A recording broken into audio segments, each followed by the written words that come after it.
Okay, now speaking about New York, we got a little, got something for Black History Month.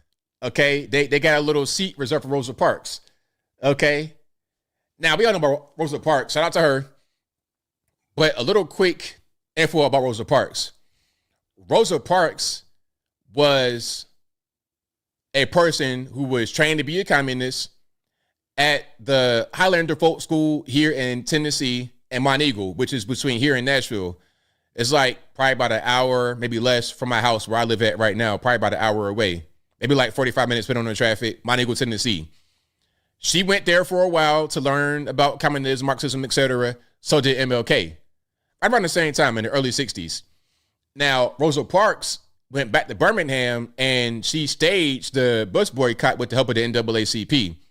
It was supposed to be Claudette Colvin, but she was 15 years old, dark-skinned, and pregnant by a white pastor, allegedly. So she was not a good pick. So what they did was they picked the trained communist Rosa Parks.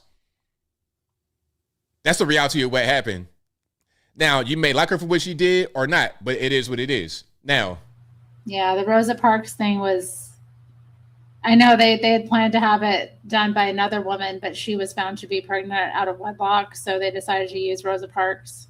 I have, over the years, I've written about this Rosa Parks female and that she was no hero. I've talked about it, written about it in my books and in my articles and things.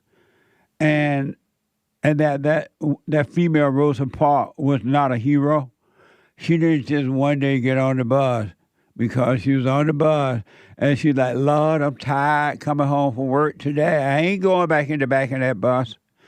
That it was all set up by according to the reports, the NAACP.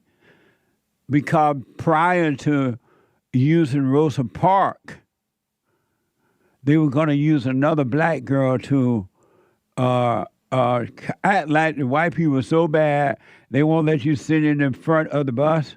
So they had picked this black girl to use.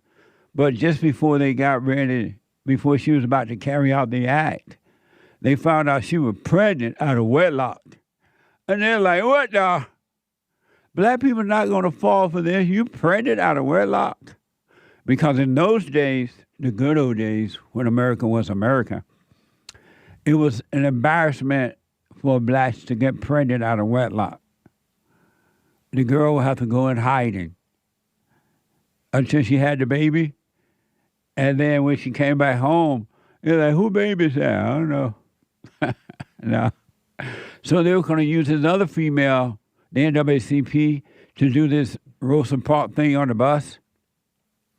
So-called civil rights fight. But when they found out she was pregnant, they had to get Rosa Parks. They found Rosa Parks.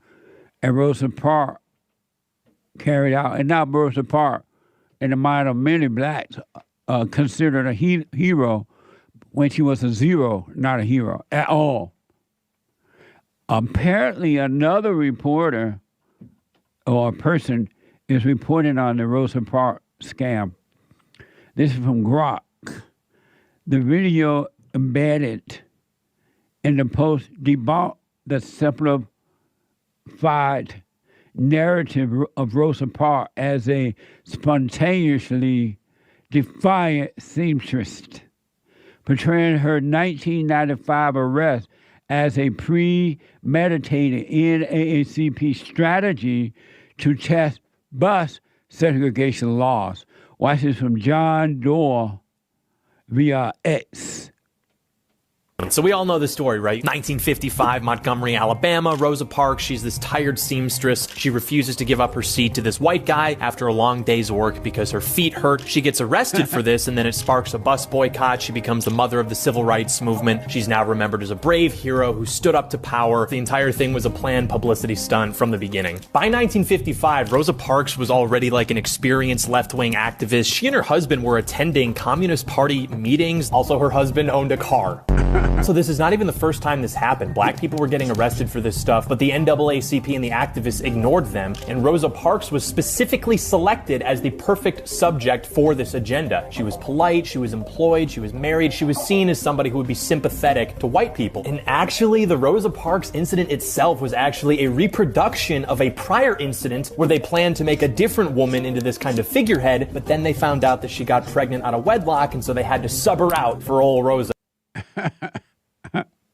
It was all a setup to control the blacks and put fear in the whites.